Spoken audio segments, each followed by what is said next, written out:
Hi, I'm Jilly G. Welcome to my kitchen.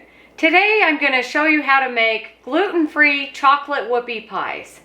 And a whoopie pie is kind of a cake-like cookie, and you make it into a sandwich cookie with some kind of frosting in the middle. I'll be making a peanut butter cream cheese filling today, but you can make these with whatever frosting or filling you like. So I preheated my oven to 400.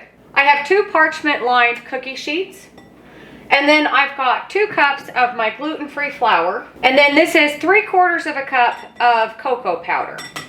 Cocoa powder is sometimes lumpy. You could sift all of your flour and the cocoa powder together, but this is fine. And this is regular unsweetened cocoa powder. You could use really dark. There's a special dark cocoa powder. You could use that if you wanted to. And then in this bowl, I've got a 1/2 teaspoon of salt, 1/2 teaspoon of baking powder, and 1½ teaspoons of baking soda.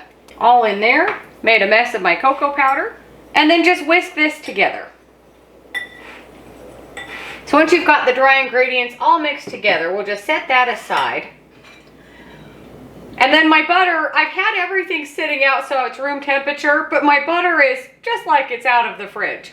So I'm gonna get it softened in the microwave. And that is perfect. Just about ready to melt, but not yet. Oh, maybe not. Oh, maybe it will work. No, maybe we'll go a little bit more.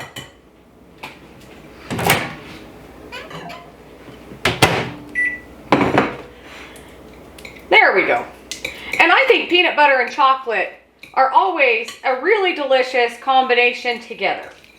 But not everybody likes peanut butter, and not everybody can have peanut butter.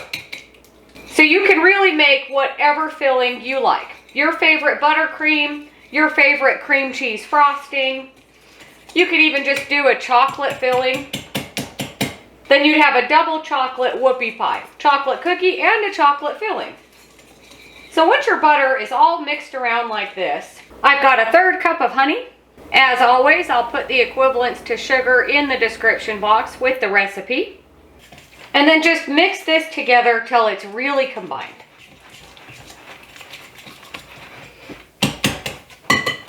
I've got 2 eggs here.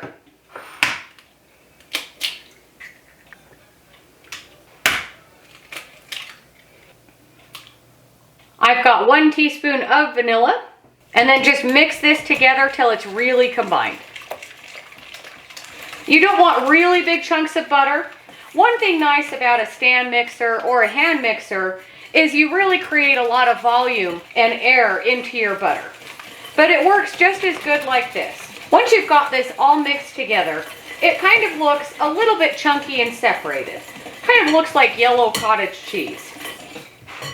So I've got 1 cup of whole milk kefir.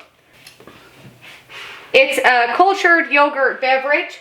You could use buttermilk for this recipe, or you could even make your own kind of buttermilk with regular milk and some lemon juice or vinegar. But I really like the kefir. And I always get unflavored plain. Doesn't have any extra sugar, and it doesn't have a flavor. You know, they have different fruit flavors and things like that. Now just give this a really good mix. Once you've got that all mixed together, we're going to start adding in our dry ingredients a little bit at a time. I'll start out with my whisk and then switch to my spatula.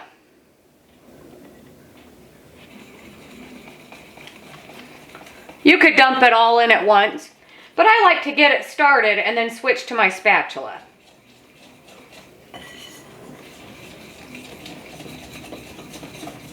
Scrape the bowl down as you go. Add in a little bit more flour. And give this a really good mix.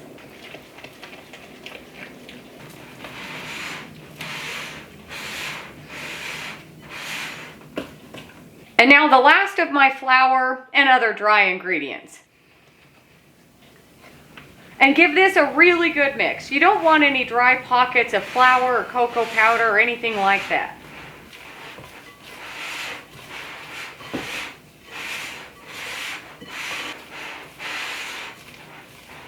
Make sure to scrape the sides and the bottom just to get all of the dry ingredients.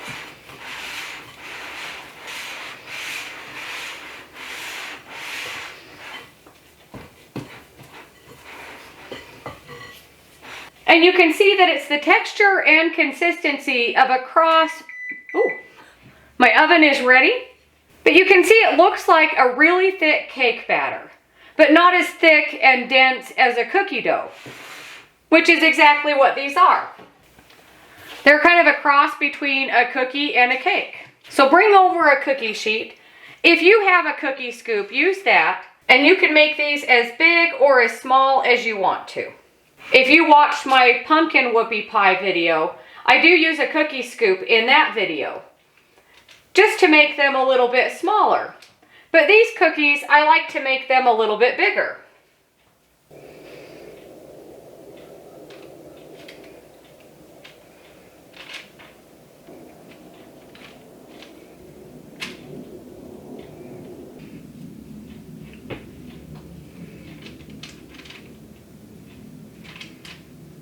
And these cookies, they don't spread a whole lot. If you were using a cookie scoop, they might look a little bit more uniform. Just try to get them all the same size. This one looks a little small. So this will go into the oven for 10 to 12 minutes. I start checking at 10. And while these are in the oven, I'll get my other cookie sheet ready. So depending on the size that you make your cookies, will determine how many cookies you get out of this recipe.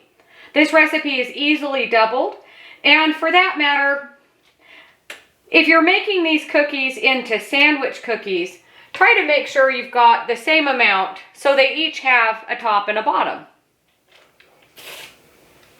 My first pan has come out of the oven, and these went for the full 12 minutes in my oven. This is what you want them to look like. They're still hot, but you want them to be set up and not super doughy. Very similar to a cake. So once all of your cookies are baked and cooled off, I've paired them together with ones that kind of match their same size. And then I've put them back on the parchment paper on the cookie sheet. Everything is really cooled off. The cookies are all the way cooled off. But this way I've got them matched up so they're about the same size to make a little sandwich. I've got each row face down and then one row side up to fill them with our filling. And then I've got one that doesn't have a mate and then one little one that doesn't have a mate. I'll eat those. So for my peanut butter filling, you don't have to use a stand mixer. It just makes really easy work of it. So right here, I've had this plate sitting on my oven because it's hot from having the oven on. So my butter and my cream cheese are at room temperature, maybe even a little softer. So I've got 4 tablespoons of butter, that's a half a stick, and 4 ounces of cream cheese.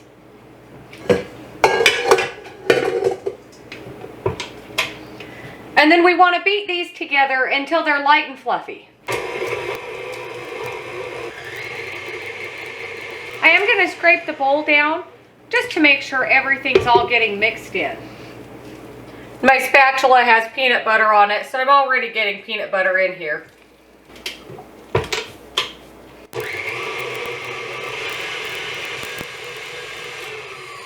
I'm going to scrape the bowl down again. So now for the rest of the ingredients, I've got a 1/4 cup of honey. This is normally powdered sugar. So I've got 1 full cup of peanut butter, and my peanut butter is a little more on the natural side, so you really have to give it a good stir, and it doesn't have any added sugar at all. So we'll just dump this in. If you're using kind of a name brand creamy peanut butter, it does have a lot of added sugar. And if crunchy peanut butter is all you've got, use that. And then I've got 1 teaspoon of vanilla. And then I'm just going to go a pinch of salt, so not quite a 1/4 teaspoon. And then I'll start out on low speed, but we really want this to be really mixed together and combined. And then I'll increase to medium-high speed.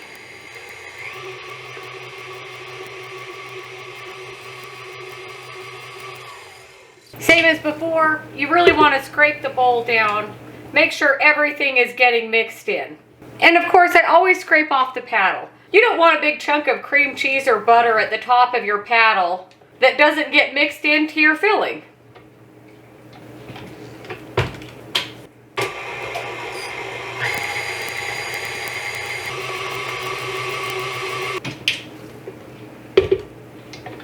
Scrape it down again. I like to see what's happening. It's looking really light and fluffy. I am going to add in about a tablespoon of heavy cream.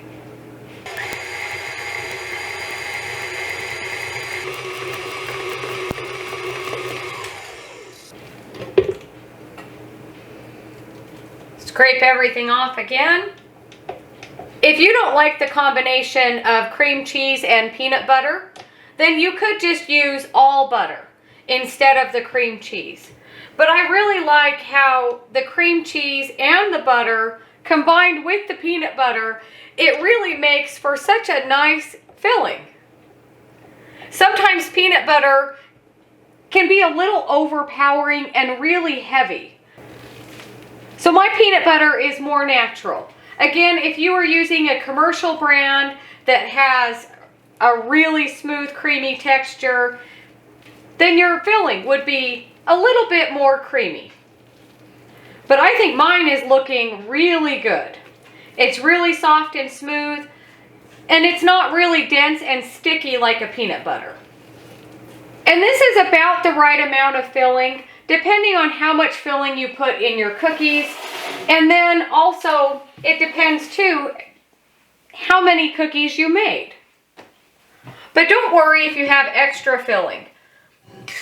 You could just make another batch of these cookies. They're so fast and easy to make. And you could put this in a piping bag. It really is soft and smooth enough to pipe through a piping bag. But just a little offset spatula works just fine. And I like a good amount of filling. You want to see your filling between your cookies. And then just take the mate that you have picked out and then just press them together. Look at that. Looks pretty good. And I always like the parchment paper for this in case they get really messy. And then just keep going. You can see how soft and spreadable my filling is.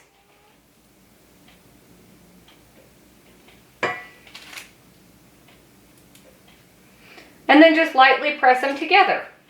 And at the rate I'm going with my filling, I might use it all.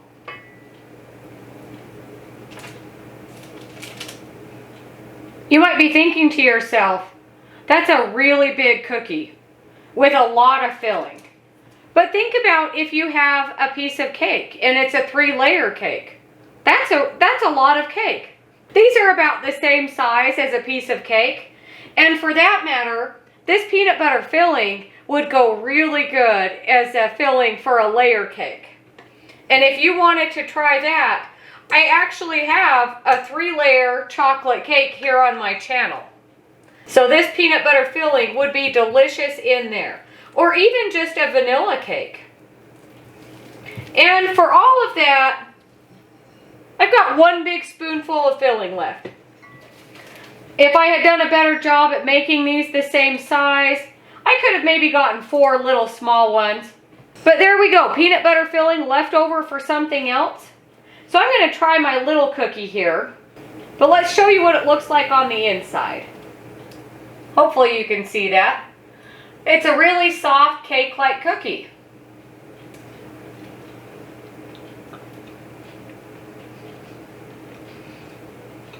It's exactly what I said.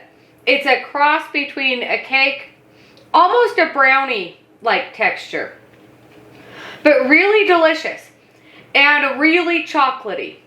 It's really not very sweet at all, but the chocolate flavor really comes through. Let me try just a little bit of my peanut butter filling here. Won't even make this into a sandwich. We'll just plop some on top.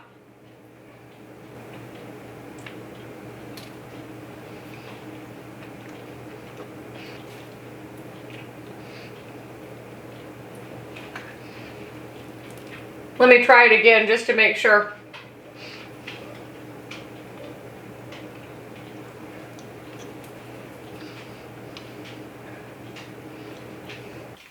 So good. If you were to eat this cookie just by itself, you might not think it's sweet enough. It's a really chocolatey cookie. But paired with this peanut butter filling, it's absolutely perfect. And sometimes peanut butter can be really heavy. But because we've got butter and cream cheese in there, it really helps to cut that heaviness and kind of the sweetness of peanut butter. And you know, I think the peanut butter filling, it looks really nice with the chocolate. Although you could make, like a green mint flavored filling, and that would be really good. And then you'd have kind of a grasshopper flavored cookie. I don't know why they're ever called grasshopper, but there you go. You could flavor this with caramel or just a traditional vanilla buttercream, whatever you like to go in between two chocolate cake-like cookies. But they sure look fun, they look homemade, they look delicious, and that's what I like about them the most. They're not a bakery cookie cutter, everything looks the same, but they're mostly the same size. Let me know what you think if you make this recipe. Let me know what kind of buttercream or cream cheese buttercream you like to put in the middle of your whoopie pies. But thank you so much for watching. Don't forget to like and subscribe if you haven't already. If you have any questions or comments, let me know, and I'll see you on the next one.